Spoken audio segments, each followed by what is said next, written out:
নমস্কার, আমি মীনাক্ষী মুখার্জি, বামপন্থী যুব আন্দোলন ডিওয়াইএফআইয়ের একজন কর্মী। খুব দ্রুততার সাথেই আপনাদের কাছে এই ফেসবুক লাইভে আমাদের হঠাৎ করেই আসা। মিডিয়া এবং সোশ্যাল মিডিয়ার মাধ্যমে জানতে পারলাম যে একদিন বা দুদিনের মধ্যে কোনো একটা নবান্ন অভিযান আছে। তৃণমূলের প্রাক্তন মন্ত্রী, বর্তমানে বিরোধী দলের নেতা, যিনি কিনা বিজেপিরও নেতা, তিনি এই কর্মসূচিকে সমর্থন করেছেন। এই কর্মসূচির উদ্যোক্তারা এই কর্মসূচির সাথে আমার নাম যুক্ত করে প্রচার করেছেন। এটি চরম অনৈতিক কাজ এবং জনমানুষের বিভ্রান্তি তৈরি করার জন্যই এই কাজ করেছেন। এই অনৈতিক কাজকে আমরা আমাদের সংগঠনের পক্ষ থেকে, ডিওয়াইএফআই পক্ষ থেকে আমরা ধিক্কার জানাচ্ছি, প্রতিবাদ জানাচ্ছি।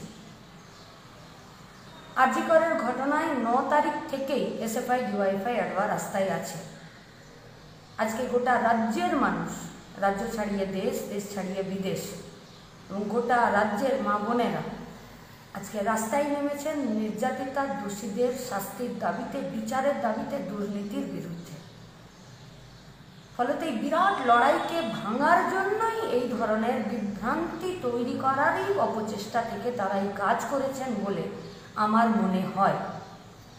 এই কর্মসূচি সম্পর্কে আমি বা আমাদের ডিওয়াইএফআই এর বিস্তারিত কিচ্ছু জানা নেই, জানাটা কথাও না।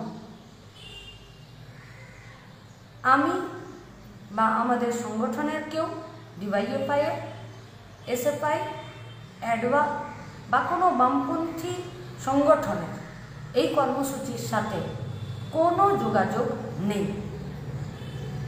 আরএসএস, বিএইচপি, ছাত্র সমাজের ফাঁদে পা দেবেন না, আপনাদের কাছে আমাদের আবেদন।